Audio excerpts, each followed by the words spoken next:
Phoenix Audio presents The Other Great Depression. How I'm overcoming on a daily basis at least 1 million addictions and dysfunctions and finding a spiritual, sometimes, life. By Richard Lewis. Read by the author. This book is dedicated to all the people in my life who really got to know me, allowed me to be myself, stuck around with unconditional love and support while I struggled to find out who my authentic self was.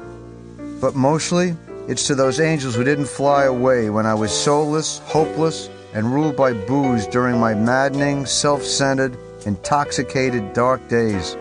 By the grace of God, these folks are still in my corner, years after I have acquired some sobriety, faith, and serenity, and still support my daily surrender to this ruthless disease of alcoholism, which, although in check a day at a time, will forevermore be hanging around waiting to destroy me if I'm not vigilant. These wing pals have made it possible for me to experience the greatest gig I ever had, recovery. And finally, my book and prayers are dedicated to those of you living lives of addiction and despondency, to whom I want simply to say, if I can change, you can change. Take it from me, someone who was once convinced that I was forever doomed.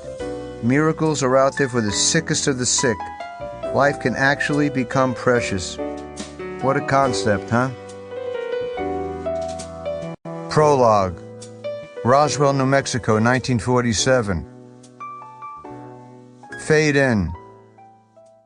Many would have you believe that the United States government has been covering up incontrovertible proof that extraterrestrials landed in Roswell, New Mexico in 1947.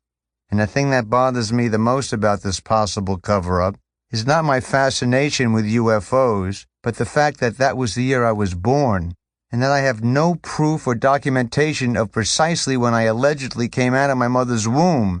So on a few rare, serene occasions, I have thought that maybe a lot of my issues and psychological problems have nothing to do with my upbringing, or even being chemically unbalanced, but rather arise from the fact that I'm not from this earth. Fade out. The end. Introduction. After nearly 25 fun-loving, excruciating years of devoting myself solely to expressing my innermost feelings publicly for laughs, attention, and a living, when money actually changed hands, it suddenly dawned on me that not only wasn't I being as honest with my audience as I thought I was, but much more importantly, I wasn't being honest. Sample complete. Ready to continue?